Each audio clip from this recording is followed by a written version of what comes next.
네, 안녕하세요. 어서 오세요.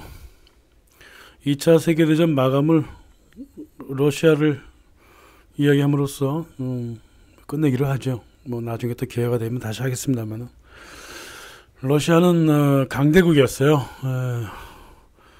1890년부터 뭐 미국이 뭐 세계 경제력의 1위를 국력의 1위를 차지했지만은 2위였어요. 계속 영국에 의해서 종합 국력 지수가 2위를 달리고 있었습니다.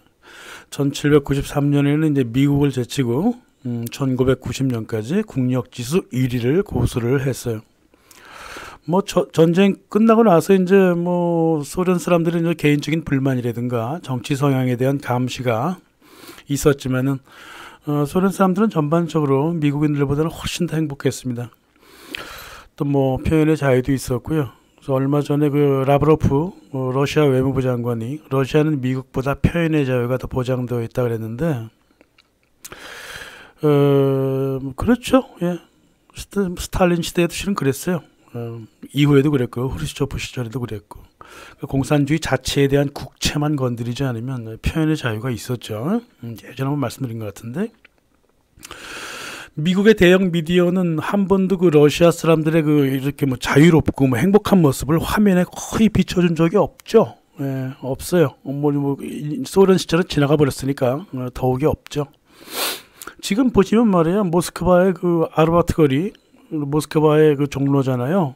거기서 우크라이나 국기 몸에 두르고 지나가도 뭐라는 사람이 별로 없어요. 예, 그게 러시아입니다. 만약에 적성국 국기를 달고 종로를 걸어봐요. 한국이나 미국 같으면 몰매를 맞았을 거고, 우크라이나 같았으면 뭐 총에 맞았겠지 뭐. 그러나 러시아 사람들은 가만히 있습니다. 그러니까 우리가 알고 있는 표현의 자유라든가 뭐 의식의 자유라든가 이런 것들이 말이에요. 심층적으로 러시아가 더 깊어요. 완전 뭐 잘못 세뇌된 거죠 뭐. 유럽의 구체제가 좀 그랬지만요. 이 제정 러시아의 법원은 사형을 언도한다고 해도 집행 이전에 상당수를 풀어줘요. 이게 다반사예요. 네. 그러니까 러시아의 문화가 원래 그래요. 사회성이라든가 규율보다는 법보다는 권위와 두려움에 그 삶을 좀 기대왔기 때문에 오히려 거꾸로 법이라도 강하게 만들어 놓을 필요가 있었다고. 어차피 집행을 다 잘 안 할 거니까. 예. 이거는 뭐 18세기 이후로 계속 지적되는 러시아의 문화예요. 법은 강하게 만들어 놨는데 실제 실행은 되게 약하다는 거예요. 그걸 또 서구 사람들이 부정부패라 그러지. 아니죠. 관용이 있다는 거죠. 관용. 무슨 저 법원에서 부정부패를 저질러요, 러시아에서. 항상 관용적입니다. 그래서 우리가 옛날 혁명가들의 그 행적을 쭉 살펴보면 사형 언도 당하거나 종신형을 당했는데도 한 1, 2년 만에 그냥 풀려나와. 그런 모습을 굉장히 많이 봅니다. 이게 제정 러시아의 특성이에요. 항상 관용적이었다고요. 그래서 이 관용의 전통이 그 유대 볼시비키의 그 짧은 10년을 제외하면 스탈린 시대에도 실은 이어졌어요. 스탈린이 이제 죽고 나서 1953년에 죽거든요. 죽고 나서 이제 소련의 내무부하고 법무부가 공식 자료를 냈어요. 이제 뭐 스탈린이라든가 뭐 공산당 뭐 눈치 볼 것도 없잖아요. 그래서 내무부하고 법무부가 1921년부터 1954년까지 34년 동안 총 380만 명의 범죄가 저질러졌는데 그 중에 64만 2,980명이 사형당했다라고 밝혔습니다.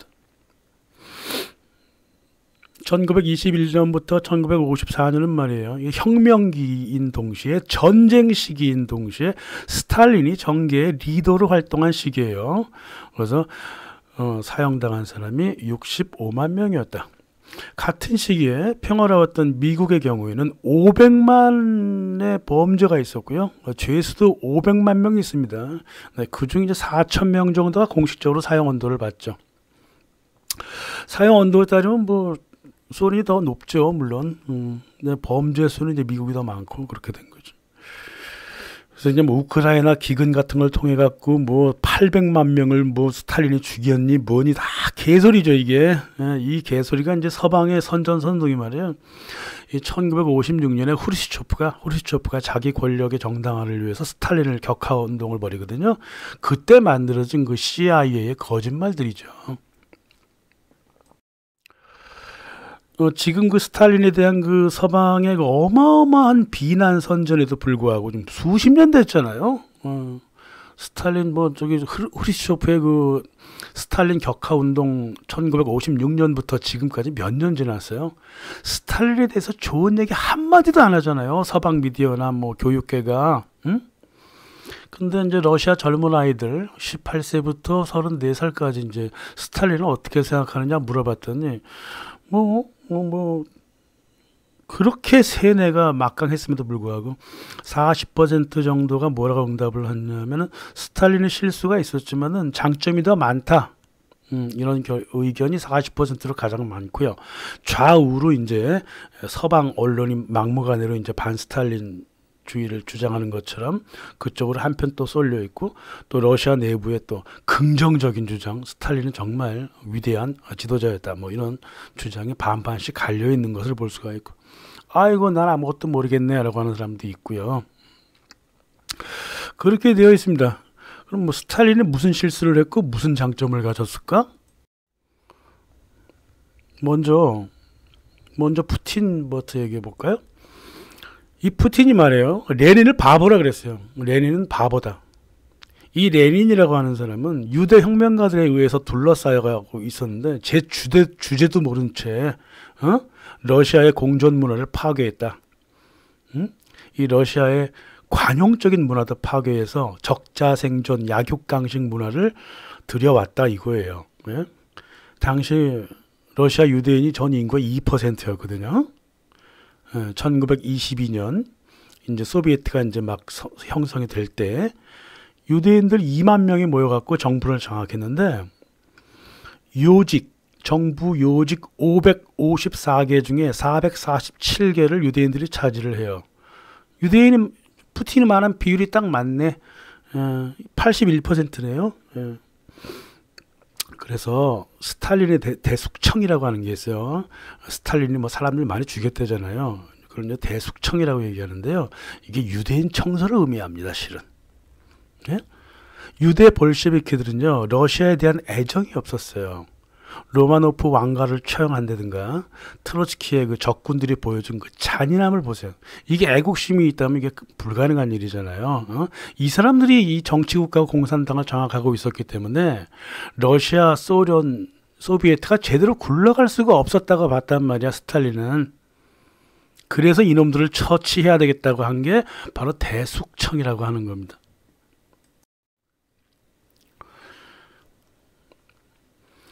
피위린에 났던 그 유대 볼셰비키 혁명하고 이 내전이 온통 그냥 피해 축제였잖아요. 자살 열풍도 불고 왔어요.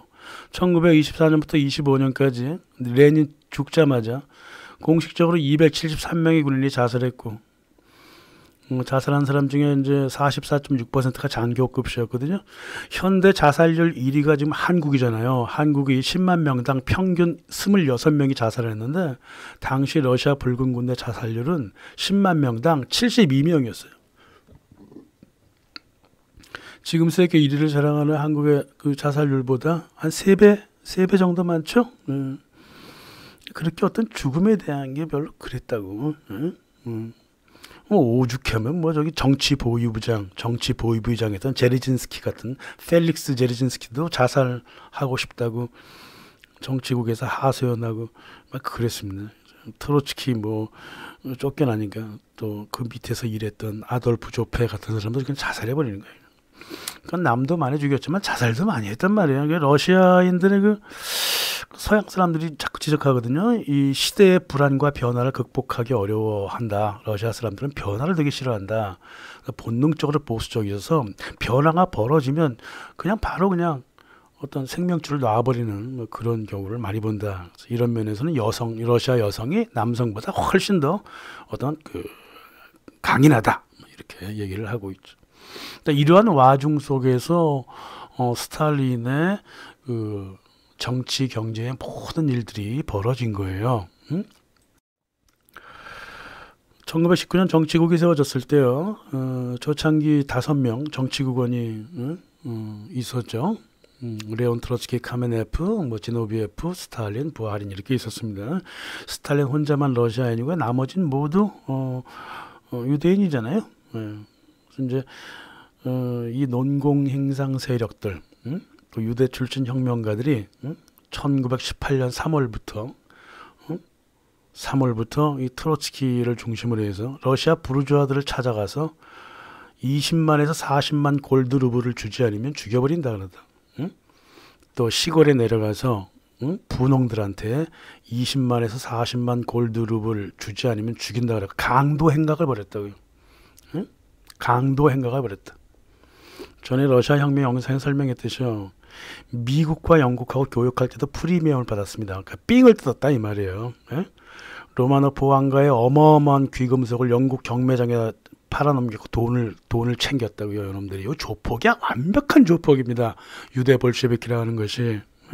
그 돈을 받아갖고 트로츠키 지휘하에 스위스 계좌에 넣어놨잖아. 세계 혁명을 지원한다 그러면서 스위스 계좌에다가 유대인들의 돈을 몽탕 갖다가 러시아의 그 자산을 뽑아다가 갖다가 쳐놓고 앉아 있었다고요. 이게 바로 러시아에서 자본 축적을 하겠다는 유대 볼셰비키의 행동이었단 말이야. 자본 축적을 이런 식으로 하는 거야. 러시아는 농민 사회에서 자본 축적이 덜 돼 있어. 그럼 우리가 강도짓을 해서 자본을 축적해야 되겠다. 뭐 이거야? 한심스러운 볼셰비키였습니다. 한심스러운. 스탈린이 자기 뒤에서 몰래 벌인 일이거든요. 스탈린은 몰랐어요. 얘네들이 이런 짓을 했는지. 자기도 정치국에서 그래도 한자리 하고 있는데 이 새끼들이 지네들끼리 막 꽁딱꽁딱 모여갖고 뒤에서 개 같은 짓을 했단 말입니다. 스탈린이 이 끝없이 주목하고 있었죠. 이런 사람들을. 원래 유대인한테 관심이 없어요. 스탈린은. 근데 이 사건을 알면서부터 유대인들에 대한 관심을 가지기 시작했다고. 이 새끼들 봐라 이거. 스위스에 수백억 달러에 상당하는 금화 같은 걸 다 넣고 있었다 이거지. 그래서 나중에 이제 카메네프하고 지노비에프 잡아서 쳐넣을 때 트로츠키가 했던 행동 똑같이 했습니다. 야, 카메네프, 지노비에프, 네 구좌에 얼마 있어? 이거 다 갖고 와. 아니면 총으로 쏴 죽이고, 갖고 오면 내가 형을 4년이나 5년 형으로 때려줄게. 유대인들이 했던 강도 행각을 그대로 했어요. 그래서 카메네프하고 지노비에프가 스위스 계좌에 있던 자기 돈을 다 스탈린 국고에다가 넣어버려서, 스탈린 계정이 아니라 국고에 넣어버리고 사형을 면했단 말이에요. 결국은 1년 후에 다시 죽여버리지만. 유대 볼셰비키가 어떤 사람들인지 지금 제가 말씀을 드리고 있는 거예요. 이런 환경 속에서 스탈린이 살아왔단 말입니다. 스탈린은 자기 자신을 자꾸 숨길 수밖에 없었어요. 주변이 온통 유대 볼셰비키고 암살과 모략, 강도 행각이 끊임이 없었기 때문에 그랬습니다. 일부러 그냥 점잖은 척 입 닫고 살았지 뭐. 유대인들은 원래가 주둥아리를 잘 나불대잖아요. 근데 이 사람은 입을 닫았다고. 그러니까 무식한 줄 알아. 스탈린이 말이에요. 학창 시절에 수재였어요. 1시간에 250페이지를 읽었다고. 뭔 소리를 하고 있어. 머리가 잘 돌아가지 않으면 1시간에 250페이지 책을 읽을 것 같아요? 성경도 달달달 외우고 있었고 코란도 공부했고 이거 다 마스터했다고요.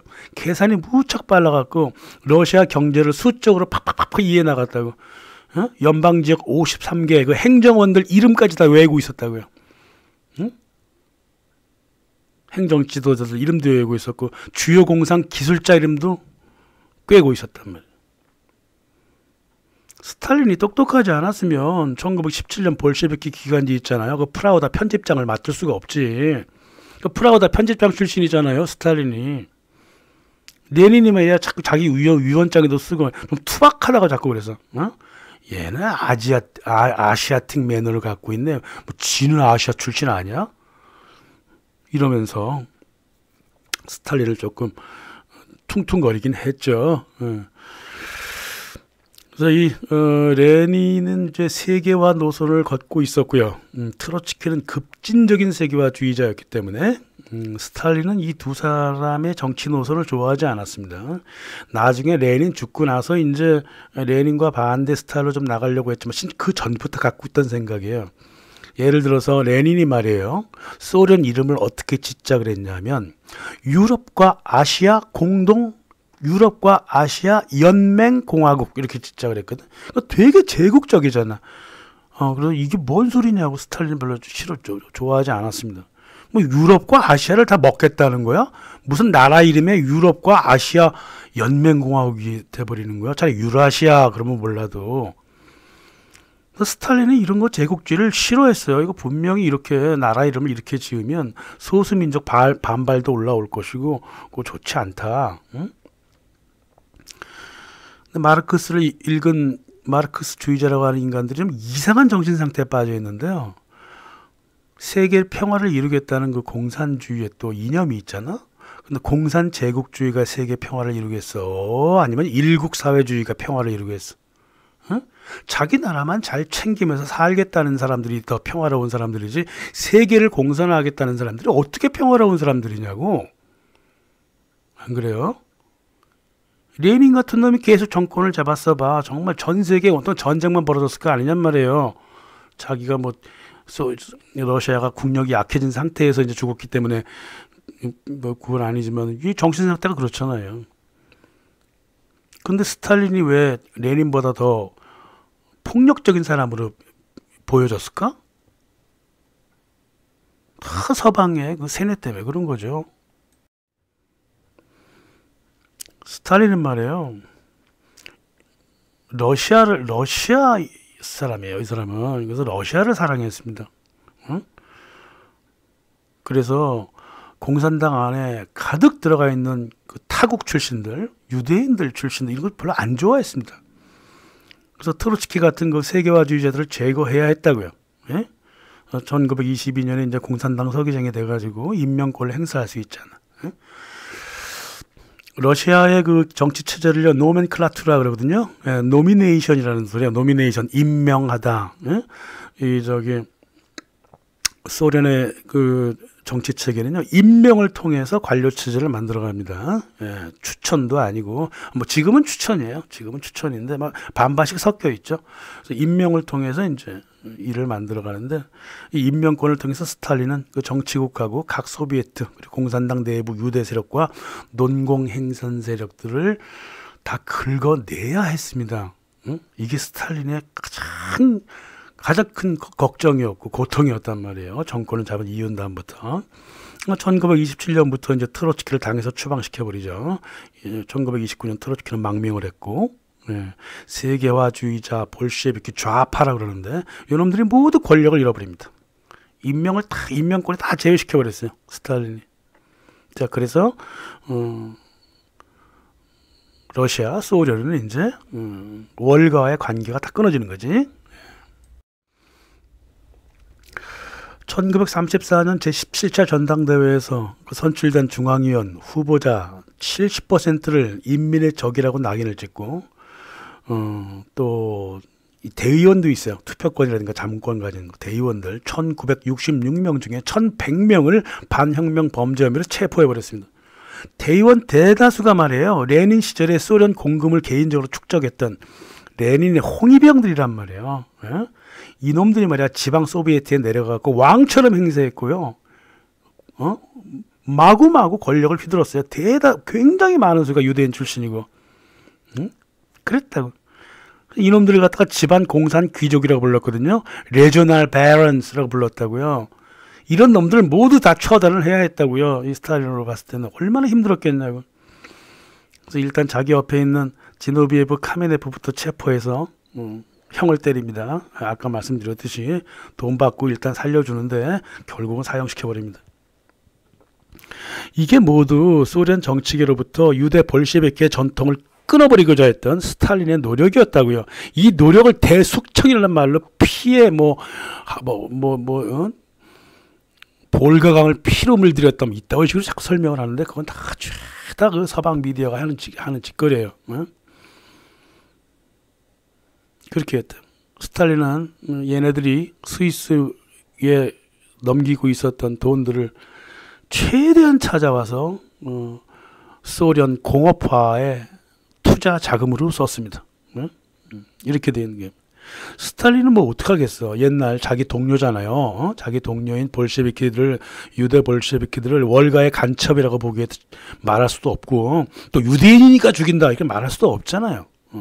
그러니까 그런 말을 안 해. 유대인이라는 말도 안 하고, 뭐 월가와의 뭐 관계 있다 이런 것도 아니고, 간첩이다 말하기도 좀 뭐하니까 마구 그냥 아무 이름이나 죄를 뒤집어 씌운 거예요. 1938년 이제 니콜라이 부하린을 마지막으로 수뇌부에 있던 유대 세력들이 거의가 다 제거가 되어버리고, 또 중앙당, 공산당 위원 70%가 다 물갈이가 돼버립니다. 그 중에는 유대인이 아닌 사람도 많죠, 물론. 하지만 어떻게 해요? 누구는 손가락이고 누구는 손가락이지 않을 수 없으니까 새로운 사람들로 다 바꿔놔요. 정치국도 그렇고. 그래서 이제 브레즈네프 같은 사람들이 이제 들어오는 거예요. 아주 젊은이들이. 서방에서는 이걸 대숙청이라고 부르지만 제가 볼 때는 유대 볼셰비키 숙청이죠. 예, 유대 볼셰비키 숙청입니다. 물론 이제 무고한 사람들도 뭐 감옥에 갇히거나 처형되는 일이 있었어요. 그게 없다는 게 아니에요. 하지만 이제 큰 일을 하다 보면 이제 그럴 수 있는 거죠. 그래서 인명권을 최대한 활용을 해서 1929년 정치국으로부터 이제 천천히 바꿔 나가잖아요. 그래서 1936년 헌법도 바로 세우고, 또 투표를 통해서 총선을 통해 갖고 어떤 그 웬만한 대표자들을 뽑으려고 하는 그런 형식도 가져가려고 했습니다. 그래서 뭐 옛날 볼셰비키들은 1938년을 마지막으로 모두 다 제거가 돼버립니다. 이거를 아까도 말씀드렸듯이 스탈린의 대숙청이라고 얘기하는데, 저는 다른 단어를 쓰고 싶다 이 말이에요. 유대 볼셰비키의 숙청이다 이 말이야. 월과의 관계를 끊어버리는 거다 그 말입니다. 그리고 나서 일국 사회주의를 막강하게 밀어붙인 거죠. 뭐 유대 볼셰비키가 이제 1929년부터 정치국에서 이제 사라져 버리죠. 그리고 또 비밀 경찰, 엔카이데라 그러잖아요. 비밀 경찰 야고다, 경찰 그 총장이 야고다 유대인이에요. 걔도 잘라버립니다. 1935년에 잘라갖고 예조프라고 하는 사람으로 이제 교체를 하죠. 그래서 야고다는 1936년에 처형시켜 버립니다. 예조프가 말이에요. 예조프가 그 강을 걷고 있는 스탈린 바로 옆에 있는 조그만 사람이 예조프인데, 예조프가 좀 눈치가 없어요. 동성 연애자에다가 술을 너무 좋아합니다. 뭐 일은 열심히 했는데요, 눈치도 없었어. 그래서 야, 몇 명 정도 그게 되겠냐, 잡아서 처형을 할 수 있을 것 같냐. 20만이라는 거야. 스탈린이 깜짝 놀랐잖아. 이 미친놈 아니야 이거 완전히. 스탈린 이미 계산을 다 하고 있었어요. 어느 지역에 뭐 카자크 지역에 얼마, 어느 지역에 얼마 정도의 어떤 아주 공산 귀족들이 있는데, 유대인을 포함해서 상당히 이 국가에 해를 끼치는 놈들이 몇 명 정도 있는 거 내가 알고 있는데, 스탈린이 다 머릿속에 다 계산을 하고 있었다니까요. 어느 지역에 몇 명 정도의 놈들이 있다, 이런 놈들을 처단했는데 거의가 다 가장 많아봤자 한 1000명, 그리고 뭐 100명, 뭐 이 단위였다고. 근데 20만 명을 죽이겠다고? 이상한 놈 아니야? 이러고 또 베리아로 교체해버렸어. 그래서 이 예조프가 그 기소한 사람들 쭉 살펴보고 25%를 다 기소유예 시켜버렸습니다. 그러니까 스탈린이 마구잡이를 하는 게 아니라니까요. 나중에 이제 스탈린이 자기 사진에서 예조프를 삭제하라 그러잖아. 삭제해버리라고. 왜 삭제했냐면 대숙청이라고 하는 게 좋은 일도 아니고, 또 예조프처럼 좀 막무가내로 일한 놈을 좀 뽑았다는 게 이제 좀 창피스럽고 명예스럽지 못하니까 야야 사진을 지워버려, 뭐 이렇게 된 것뿐이죠. 그걸 갖다가 뭐 또 서방 미디어가 엄청나게 또 써먹잖아요. 근데 이 사진을 딱 보면 좀 이상하죠, 그죠? 강둑하고 이렇게 높이를 보면 스탈린 키가 160밖에 안 돼요. 스탈린 키가 160이라고. 예조프 키가 154인가 그래요. 어? 하여간 이 소련에는 말이야 키 작은 사람들이 좀 일을 한다니까. 유리 가가린 있잖아. 나중에 그 저기 우주항공 유리 가가린도 156cm인가 그래요. 물론 이제 몸이 크면은 이제 우주로 못 올라가니까 일부러 작은 사람 뽑았지만은 러시아에서 일 좀 한다 그러면 키가 좀 작아요. 뭐 저기 스탈린도 그랬지만 후르시초프도 스탈린이랑 키가 똑같아요. 160cm였습니다. 나중에 이제 브레즈네프가 173cm, 고르바초프가 175 이렇게 된단 말이에요. 그러니까 지도자의 키가 커질수록 나라의 망조가 되는 거야. 재밌죠? 푸틴이 170cm니까요. 이제 다시 옛 영광으로 돌아가는 거야? 아이고, 그냥 농담이었습니다. 전쟁뿐만 아니라 그 레닌의 그 잘못된 신경제 정책으로 인해서 깡통이 되어버린 러시아를 물려받았다고요. 스탈린이. 스탈린 월급이 이제 225루블을 받았다고. 그 당시 그 숙련 노동자 정도의 월급이에요. 그 당시 노동자 월급이요. 보통 한 170루블이었거든요. 근데 기술 노동자는 더 많이 받았죠. 220에서 한 250 정도까지 받았는데 자기를 숙련 노동자 수준에 딱 맞춰서 그 월급을 받았다고요. 스탈린 월급은 그 도위원장 월급 한 2,000루블까지 가는데 그거보다 더 적게 받았단 말이에요. 스탈린이 죽었을 때 서기장 자기의 손아리 관리하에 우랄 광산에 금이 7,000톤이 있었습니다. 단 먼지도 하나 건드리지 않았죠. 유품이라고 할 만한 게 뭐 일상용 행사용 코트 2벌, 또 여기저기 좀 꼬매 놓은 부츠, 그리고 양말 한 짝. 이게 이 스탈린의 유품이에요. 네? 어디에도 돈을 가지고 무슨 일을 한 적이 없다고요. 또 이 딸이 있어요. 딸이 스탈린 사후에 미국으로 건너가고 미국 사람들이 돈 줄 테니까 저기 소련 여권 불태우라고 퍼포먼스도 벌일 정도로 가난하게 살았다고요. 또 스탈린의 그 손녀 있어. 손녀는 또 식당 종업원으로 일을 했잖아. 스탈린 가문이 이렇게 살아온 사람들이에요. 자기의 모든 정력을 말 그대로 소련 경제에 그냥 바친 거죠. 이게 말만 많은 그 볼셰비키들, 유대 볼셰비키들이 실제 경제와 행정에서는 상당히 무능했죠. 하지만 러시아 농민의 힘은 강했습니다. 지도자도 중요하지만은 그 지도를 받는 그 농민의 힘, 민중의 힘이 제일 중요한 거죠. 1922년 그 기근 때문에 뭐 말라 죽고 자기 애기 뭐 잡아먹고 막 이러던 러시아 농민이 말이에요. 1913년 전쟁 전 수확량의 3분의 4를 생산해내는 아주 대단한 힘을 보여줬어요. 이 스탈린이 이러니 소련 농민의 힘을 믿죠. 자기도 조지아 출신이잖아요. 그러니까 그루지아 출신이기 때문에 농민들의 힘을 안다고요. 농촌을 집단 농장화하면 훨씬 더 생산력이 뛰어나겠다 이렇게 생각을 했습니다. 1920년대 당시 그 러시아 농촌이 말이에요. 96.7%가 개인 소유였어요. 특히 이제 분홍 생산 체제였다고요. 1929년 자기가 본격적으로 제1차 경제개발을 시작할 때 도시에는 이제 공장이 1,200개가 지어졌지만은 농촌에서는 농민 시위가 2,000여 건이 벌어집니다. 그만큼 집단화에 반대한 거지 뭐. 생각해 보세요. 내가 개인적으로 지금 땅 읽어먹고 사는데 옆 사람이랑 같이 집단하는 거 누가 좋아하겠냐고. 하지만은 이제 뭐 일단 공산주의 체제를 들여왔고 또 그 산업화를 해야 되기 때문에 도시로 공물을 실어 날라야 된단 말이에요. 그러니까 이제 뭐 스탈린 정부로서도 어쩔 수가 없었겠죠, 그죠? 막 강요한 것도 실은 아니에요. 이렇게 하면 징세를 좀 더 많이 하고 막 그랬던 거죠. 집단 공장화 되지 않으면은 징세에도 불이익을 주고 뭐 여러 법적인 불이익을 주고 해서 집단 농장화 시켜갔는데. 집단 농장을 싫어하는 사람들은 뭐 더 많죠. 그래서 1929년 집단 농장화가 이제 법적으로 이제 만들어지기 시작하면서 소련 농민들이 말이야 평생 먹을 고기를 한 해에 모두 먹어치웠다 그러잖아요. 왜냐면 어차피 뺏길 거라고 생각한 거야. 응? 어차피 뺏길 거 다 먹어버리자 이거야. 근데 뭐 다 뺏는 것도 실은 아닌데. 그러니까 뭐 그래서 스탈린이 가만 보니까 이거 안 되겠네. 집단자를 강제적으로 하지 마.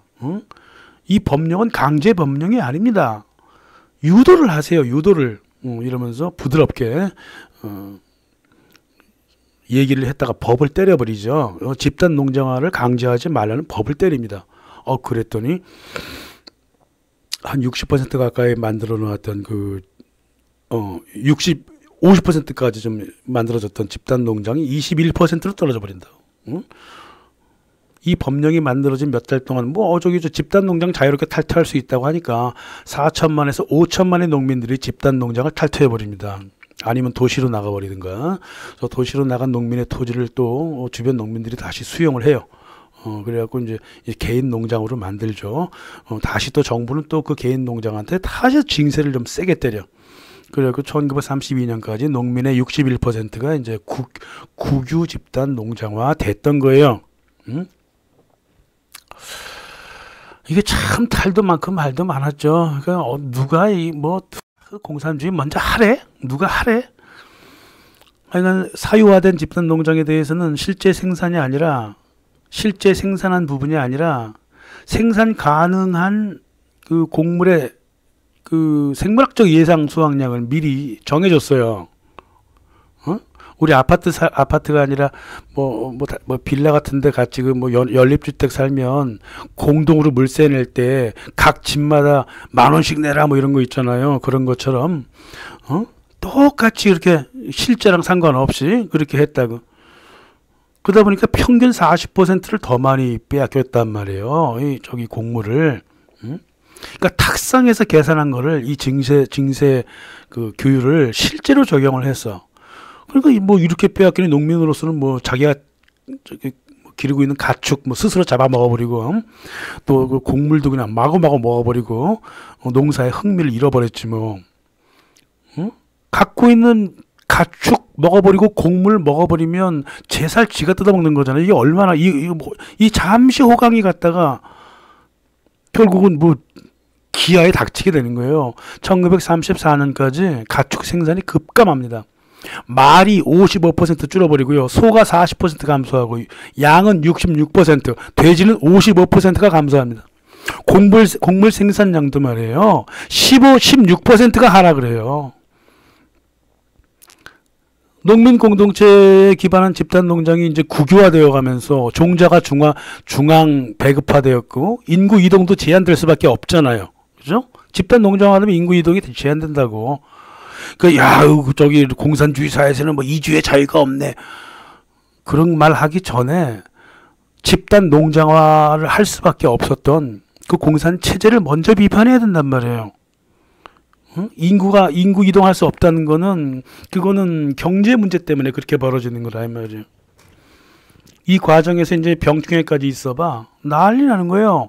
이 병충해가 또 어디 생겼냐면 우크라이나 그 곡창지대에 생겼어요. 1932년에 곡물 생산이 그냥 과대하게 줄어버리죠. 그래갖고 이제 국유화가 거의 완성되는 1935년까지 우크라이나, 북코카서스, 카자흐스탄, 볼가강 유역의 100만 명의 농민들이 기아로 사망하게 되어 있어. 이거는 1921년 기근보다 더해. 응? 그리고 먹을 것 없는 거 농민 부모들이 말이야. 응? 아무것도 먹을 게 없어. 응? 그 우크라이나 농민이라든가 카자흐스탄 농민들이 그 당시 자녀들을 7명, 8명 데리고 있었거든요. 막내부터 잡아먹기 시작했다고요. 거의 몰래 잡아먹었지만 또 답답한 농민들이기 때문에 공산당원한테 가서 물어봐요. 나 우리 아들 하나 좀 불에 태워서 먹고 싶은데 허락해 줄래? 허락해 준 적도 있고 그래요. 안 믿겨지시죠? 실제 그런 자료가 있어요. 에휴 참. 하여간 공산주의 괜히 시작하는 거예요 이게. 예? 그렇게 하지 않아도 될 걸 갖다가. 이제 농민 입장에서는 그렇죠. 자기네가 생산해서 자기네가 배급하던 그 곡물들을 국가가 끼어들어갖고 집단 농장화해서 징세에서 뺏어간다고 생각하니까 자기 거 다 먹어버리는 것도 좋다고 본 거지 뭐. 그건 농민의 입장이고요. 근데 정부 입장은 또 다르잖아. 농민들만 이기적으로 그러지 말고 이 산업도 일으켜야 되기 때문에 노동자들한테 곡물이 좀 돌아가야 되지 않느냐 이러면서 그 집단 농장에서 탈퇴한 농민들이 두고 간 종자를 되돌려주지 않았단 말이에요. 그러니까 이제 소련 정부 입장에서는 농민의 지금 80%가 지금 떨어져 나갔단 말이야. 집단 농장에서 탈퇴했단 말이야. 그 80%가 곡물을 자유롭게 처리하면은 도시 노동자들은 뭐 먹고 사냐고. 응? 공업화도 이제 불가능해지는 거죠. 그래서 스탈린이 이게 고민이 많았죠. 그래서 농촌을 기계화시켜 갖고 다시 집단화해야 되겠다. 또 저기 도시로 기왕에 몰려든 농민들 다시 또 농촌으로 내려가지 말게 해야 되겠구나. 그러기 위해서는 기계가 필요하겠구나. 여러 가지 고민을 했던 거죠. 게다가 1933년 반소련 나치 정부가 들었어요. 그러니까 산업화가 더욱더 조급해지는 거야. 이거 혹시 전쟁이라도 나면 큰일 나는데 우리 뭐 갖고 싸워? 우리 소련은? 우리 소련은 뭐 농기구 갖고 싸워야 되나? 독일군이 기관총 갖고 올 때 우리는 뭐 갖고 나가냐고. 그래서 산업화를 일으킨 거예요. 그게 마구. 그래서 뭐 공산당원들 2만 5천 명이나 되는 공산당원들을 지방에 보내갖고 진두지휘하게 했고 산업화를 마구 막 사방이 막혔어. 이 정책적으로. 그래서 이 스탈린의 그 집단 농장이라든가 급속한 산업화 정책이라고 하는 것은 스탈린 자체의 문제라기보다 이 공산화에 의해서 벌어진 어쩔 수 없는 일이었단 말입니다.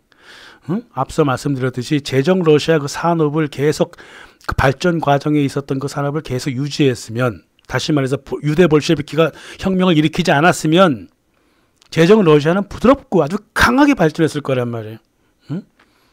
그러면 독일이 쳐들어갈 생각도 못했겠지. 이건 공산화라고 하는 거는 자기 발을 일부러 부러뜨리고 목발을 짚는 바보짓이란 말입니다. 이 바보짓이 동일하게 중국, 베트남, 캄보디아에서 벌어졌다. 이 말이에요. 나중에 다 자본주의로 돌아올 거. 응? 애초부터.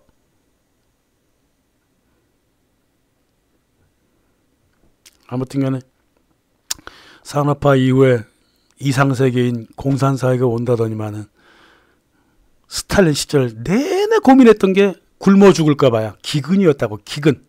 그러니까 산업과 농업의 충돌, 이 언밸런스가 공산국가 어디서나 보여지는 아이러니였다. 이 말입니다. 그러니까 세상이 그렇게 단순하고 그게 아니거든요. 복잡하기 때문에 함부로 혁명을 하면 안 되는 겁니다. 그래도 스탈린은 뭐 기왕에 벌어진 혁명인데 어떻게든 붙들고 그냥 가긴 가야 될 거 아니에요. 그래서 도시로 몰려든 젊은 노동력이 있어요. 댐, 철도, 철강, 공장들이 마구마구 지어집니다. 그 스탈린 고생 많이 했습니다.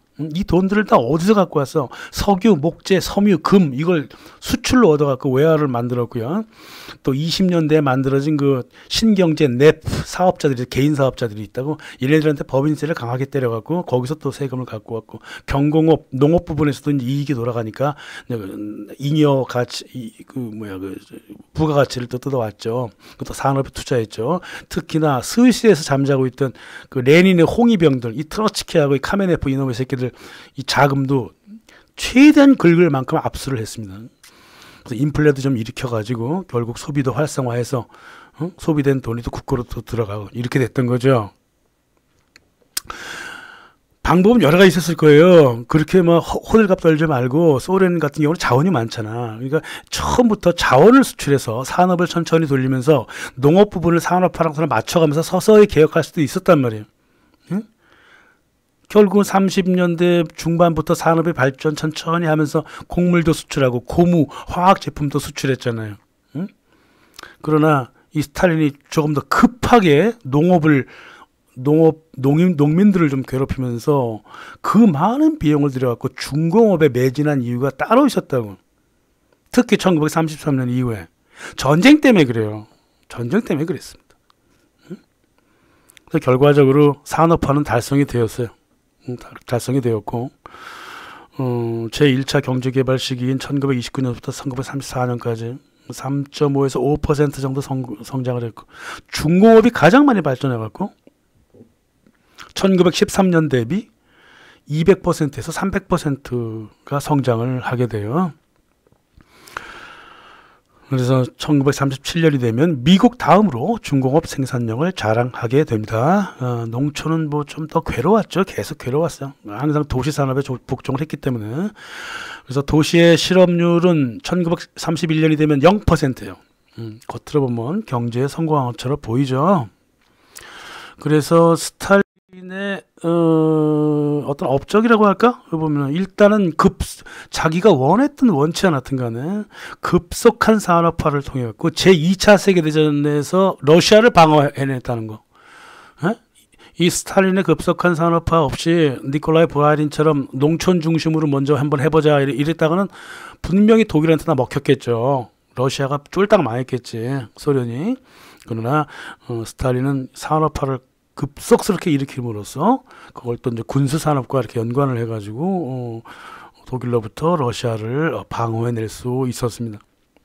두 번째는 뭐냐면 유대 볼셰비키를 제거했죠. 대숙청을 통해서. 그래서 월가로부터 금융 종속으로부터 벗어나 버리죠. 예, 이게 이제 또 두 번째 업적이라고 볼 수 있고, 또 스탈린은 정치국이라든가 공산당 안에 들어가 있는 그 유대 세력들, 유대 네트워크를 끊어내려고 정부랑 분리를 했어요. 공산당은 절대 정부 업무 행정에 참여하지 못한다 이렇게 했어요. 정치를 민주화시켜 버렸다고. 또 네 번째라면 잃어버린 땅들이 있죠. 핀란드라든가 에스토니아, 폴란드, 리투아니아, 라트비아 쪽에 그 땅들이 있습니다. 그걸 스탈린이 다시 다 회복해서 갖고 오게 되는 거예요. 또 전쟁이 끝나고 난 다음에는 서로 분열된 나눠진 서독하고 동독을 무조건 통일하라 그래갖고 유럽 사회의 어떤 소련의 어떤 도덕적 정당성을 주장하게 했다 이 말이에요. 이 다섯 가지가 아마 스탈린의 어떤 업적이 아닐까 뭐 이런 생각이 들어요. 소련에 대하여. 나중에 이제 후르시초프가 스탈린을 비판하거든요. 이게 나중에 이제 후르시초프가 스탈린을 비판하는데 스탈린이 충복이었지만은 이제 배운 것도 없고 무식하잖아요. 후르시초프가 단순 무식하다고 정치적인 전술도 생각하지 않고 무조건 일을 만들어내는데 이 후르시초프가 말이야 그 스탈린의 그 오른팔 그 베리아를 체포해서 처단했다고요. 그리고 나서 얘가 그냥 모스크바 당서기밖에 못 돼. 근데 이 모스크바 당서기 주제에 소련 중앙서기가 돼버렸으니까 자기 벼락 출세를 이제 변명하려고 이제 기왕 변명하는 김에 스탈린도 끼워 넣었어요 거기다가. 그래갖고 스탈린 비난에 들어가요. 미국은 이게 웬 떡이냐 이러면서 급속하게 반스탈린 운동을 벌여버린 거야. 이 후르시초프가 스탈린 비판을 1956년에 했어요. 1956년에 두 나라가 들고 일어납니다. 어떤 나라냐면 폴란드하고 헝가리가 봉기를 일으켜버리잖아요. 이 후르시초프가 스탈린 비판하니까 우리도 스탈린의 소련으로부터 벗어나겠다고 그렇게 된 거예요. 바보지 뭐. 후르시초프는 바보예요. 그래서 뭘 비판했냐고 보자고. 레닌의 집단 지도체제를 벗어났다. 원래 벗어나려고 그랬거든요. 유대 집단 체제이기 때문에. 두 번째, 레닌은 스탈린이 무례하다 그랬다. 뭐 그렇게 볼 수도 있죠. 평소에 하던 말도 그랬으니까. 세 번째, 1934년 이후에 스탈린은 결백한 이들을 폭력으로 제거했다. 뭐 그런 면이 좀 있긴 있어요. 뭐 속가내다 보면 이제 그런 일이 있겠죠. 그죠? 스탈린은 아량이 없고 소비에트 법을 위반했다. 이거 개뻥이고요. 독일 공격 계획을 알았음에도 전선을 방치했다. 이것도 뻥이고요. 수없이 많은 사령관들을 숙청시키는 바람에 독서전쟁이 피해를 이것도 개뻥이고요. 나중에 사령관 다시 다 돌아갑니다. 자기 그거 안으로. 유대인들 제외하고. 장교 중에서도 여전히 유대인들이 많았어요. 이건 전에 내가 말씀드린 것 같은데. 일곱 번째, 스탈린은 작전 수행 기본도 몰랐다. 주코프 장군은 다른 말 하던데? 주코프 장군은 소련 최고의 장군이잖아요. 스탈린만큼 뛰어난 사람이 없다 그러잖아요. 전쟁하는데. 문제없던 의사들을 공모죄로 몰았다. 개소리를 하고 앉아있어. 7명의 의사가 얘 죽이려고 그랬잖아요. 좀 많은 사람들을 죽였다고. 약 먹여서. 또 9번째, 지방 시찰도 하지 않은 스탈린은 농업을 몰라 실책만 저질렀다가 웃기고 자빠졌나.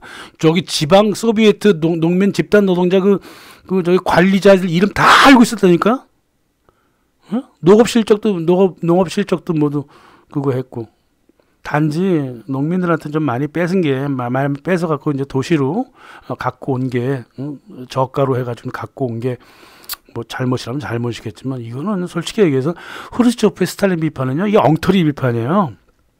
미국 좋은 일만 시킨 거지 뭐 그때부터 이제 뭐 반소련 운동에 이제 마구마구 들어가잖아요. 후르시초프가 말이야 반스탈린을 경직됐다고 막 이러면서 국제주의를 내세우면서 미국하고 외교하고 케네디도 만나고 뭐 아이젠하워도 만나고 지랄을 다 했는데 결국은 이놈이 한 짓이 뭐예요 이게? 예? 동독에다가 서독에다가 벽 시멘트 벽 바른 놈이 이놈이고 쿠바에다가 미사일 보내가지고 전쟁 위기 일으킨 놈도 후르시초프예요. 예? 이거는 스탈린이 아니라 지가 더 세상을 다 들쑤시고 돌아다녔잖아요. 또 군사적으로나 우주적으로 이제 미국하고 경쟁해가지고 경쟁하는 바람에 그냥 소련의 재정을 텅텅 낭비하는 거야. 응? 이런 놈이에요. 후르시초프가 하나 잘한 게 있다는 말이에요. 예전에 집단 노동 체제를 해줬다는 거예요. 그리고 자율성을 줬다는 거야 소비에트한테. 이거 하나는 참 잘한 겁니다. 탈중앙화 시켰다 이 말이야. 국가에서 내려오는 지령을 받는 게 아니라 밑에서부터 계획이 만들어져서 위로 올라가는 그런 소비에트 중심의 집단 농장 체제를 만들어서 굉장히 생산력이 높았어요. 그래서 후르시초프 밑에서 소련 사람들이 굉장히 잘 살았습니다. 근데 정작 이 사람 개인적으로 보면은 오히려 무식한 게 다행인 게 돼버린 거지 뭐. 얘가 어떤 사람이냐면 1959년 9월 달에 그 미국의 아이젠하워를 방문해가지고 아이고 아이젠하워 대통령 한 번 더 하시죠. 삼선 하세요. 그랬더니 아이젠하워가 허허 미국에서는요 대통령을 3번 하면 헌법에 위배됩니다. 그러니까 저기 후르시초프가 헌법 바꾸면 되잖아요. 얘 이런 애예요.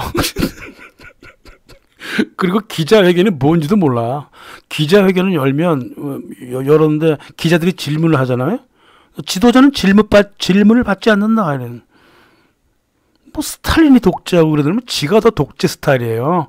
1966년에 결국은 이제 정치국 이름이 정치국도 다시 만들어지고 다시 이제 재정비되고 그랬다고요. 교회 문도 닫고 제아의 종도 멈추게 했고요. 무신론 홍보를 다시 시작합니다. 민주적으로 구성된 정치국을 다시 독재화한 사람도 후르시초프예요. 예? 그렇다. 그래도 이게 워낙에 무식하다 보니까 또 좋은 일도 있어요. 쿠바에 미사일을 보낸다고 해가지고요. 터키에 있던 미국 미사일도 철수시키고요. 나토가 계속 동진하고 있었는데 그것도 겁이 막아서 막았다고. 막았어요. 그래서 힘을 보여주는 건 좋은데 국고를 너무너무 낭비했어. 세계 최고의 수소폭탄 차르밤바 그것도 실험해가지고 미국과의 군비 경쟁에 끌려 들어갔다고 얘가 후르시초프가. 그러니까 결국 미국의 그 소련 재정 고갈 전략에 걸려든 최초의 지도자가 바로 후르시초프였단 말이야. 이런 놈이 뭘 스탈린을 뭐 비판을 해? 비판의 내용도 엉터리인데 세상 모르는 상태에서 그냥 비판이랍시고 한 거죠. 소련의 집단 농장이라든가 산업 체계는 말이에요. 중세의 생산수단 공유 그리고 생산물 자유시장 체제를 국유화, 배급제로 바꾼 것 이상도 이하도 아니에요. 자본주의하고는 아주 틀린 방식의 생산 체제지만 자본주의보다 훨씬 못한 체제라고 말해요. 무엇보다 농민의 자주권을 강탈해버렸어요. 생산력을 조금 높이기 위하여 농민 개개인의 인권을 다 무시해버렸다고. 농민들이 공산주의가 뭔지 뭘 알아? 아무것도 몰라요. 응? 그러니까 소련 정부는 어떻게 행동을 해야 했냐고. 다른 방법이 없이 관료주의를 마구마구 부려했고 억압적인 방식으로 소련 사람들을 대할 수밖에 없었단 말이에요. 스탈린도 어쩔 수 없이 그렇게 됐다고. 그러니까 1920년대 유대 볼셰비키들의 그 잔인하고 이 폭압적인 것들이 유대 권력자들의 어떤 욕망 그리고 그 심성에 근거했다면 1930년대 이후에 그 소련 정부의 그 전 잔인함과 폭압이라고 하는 게 있다면 그건 정책이 그렇게 되어 있기 때문에 할 수 없이 통치 기능이 그래서 그렇단 말입니다. 농촌에서 제 마음대로 살고 기껏 뭐 웃 어른들 눈치나 보면 살다가 외로운 도시의 노동자가 된 농민들이잖아요. 죄다 1930년부터 1960년대까지 러시아의 노동자들이 모두 농민 출신이란 말이에요.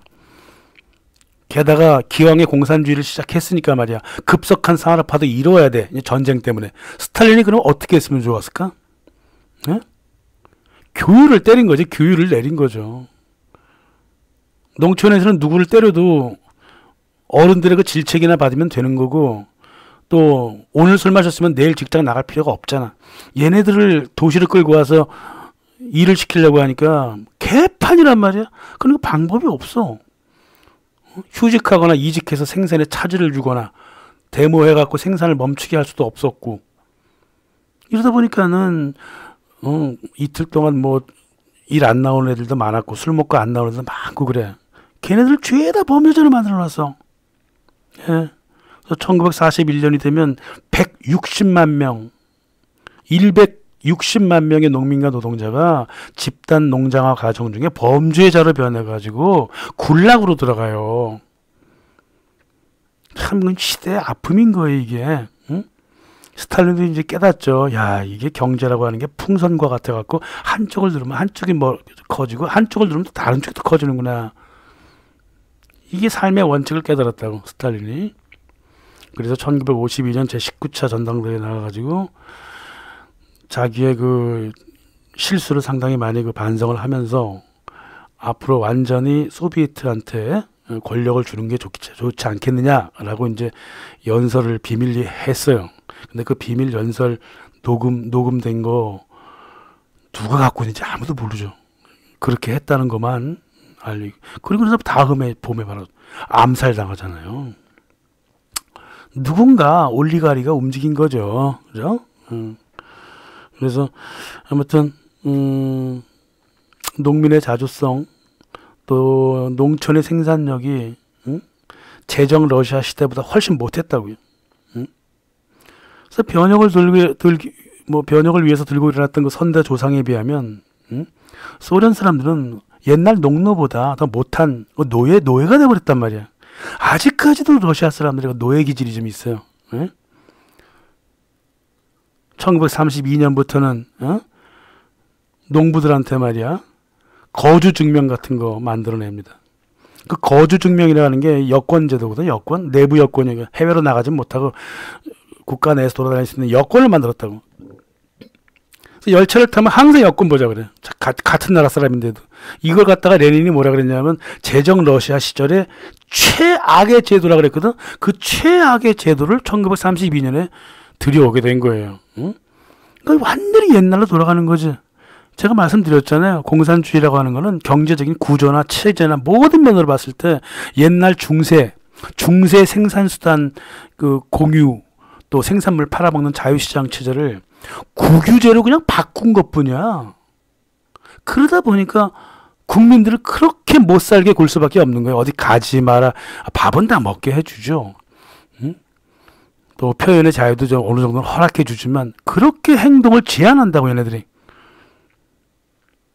아무튼 간에 스탈린은 자기가 원해서 이런 그렇게 그 어떤 그 집단적 그 생산 체제, 또 어떤 집산주의를 이끌어간 것이 아니라, 예?